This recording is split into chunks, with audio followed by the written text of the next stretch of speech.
Bonjour, aujourd'hui je vous parle des différentes sécurités pour la navigation internet, que ce soit à la maison ou à l'extérieur, soit pour se connecter dans un café au Wi-Fi ou soit pour naviguer sur internet.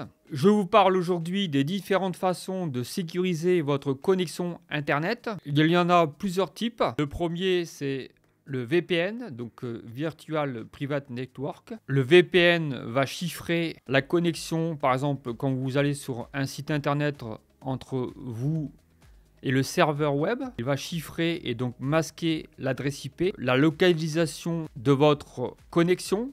Par exemple, on va pouvoir décider de l'endroit où on veut être localisé. Par exemple, ça peut être aux États-Unis ou ça peut être en Espagne ou n'importe quel pays dans le monde. Cela chiffre la connexion, c'est-à-dire qu'un utilisateur ne peut pas lire les données qui sont transférées entre vous et le serveur. Ensuite, navigateur sécurisé et extension. Vous avez plusieurs navigateurs web comme Mozilla et Firefox qui ont intégré des systèmes de sécurité. Vous avez un système qui permet de vérifier le site web auquel vous allez vous connecter. En général, les sites web sécurisés commencent par HTTPS. Vérifiez bien que votre site est toujours en HTTPS et non en HTTP. Le HTTPS veut dire que votre connexion, donc votre navigation internet sur ce site est sécurisée, donc chiffrée. Ça permet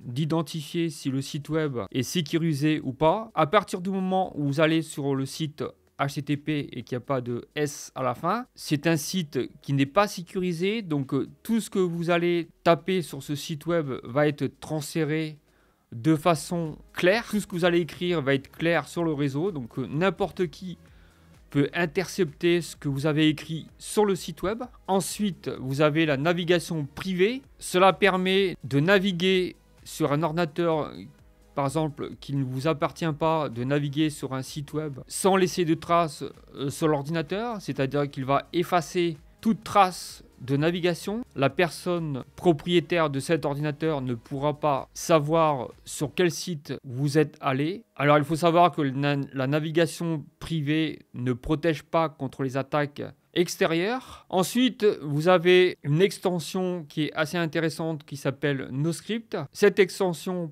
permet d'éviter de script en JavaScript sur votre page web sur lequel vous êtes en train de naviguer. Ça empêche des attaques de l'extérieur. Quelqu'un qui peut faire du JavaScript pour pirater votre navigation sur Internet et donc récupérer vos données personnelles. Ensuite, vous avez l'authentification à 2 facteurs.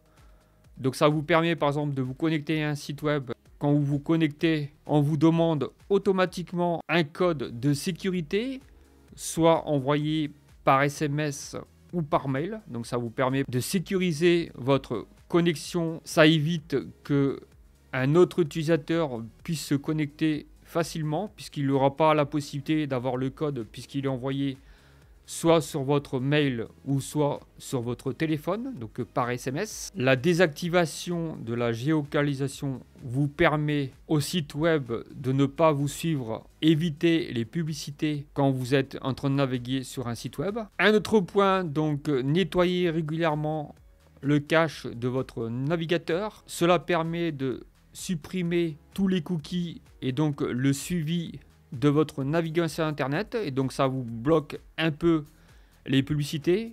À savoir que quand vous naviguez, à chaque fois vous enregistrez des cookies. Les cookies, c'est quoi? C'est un genre de traceur qui permet au site web de savoir ce que vous avez fait sur sa page web et donc d'orienter la publicité en fonction de ce que vous avez consulté sur le site web. Ensuite, vous avez le contrôle parental. Ça permet de sécuriser et donc de restreindre la navigation internet à vos enfants. Aujourd'hui, les box internet sont équipées de ce genre d'application. Donc avec votre box internet, vous pouvez restreindre votre enfant à une navigation internet à des sites bien spécifiques. Ça évite à votre enfant d'aller sur des sites déconseillés aux mineurs. Ces logiciels-là utilisent des filtres pour bloquer certains sites web. Si cette vidéo vous a plu, vous pouvez laisser un petit pouce vers le haut. N'hésitez pas à me laisser des commentaires et à me donner des compléments d'informations. Je vous dis à très bientôt pour une autre vidéo. Abonnez-vous. Ciao, ciao!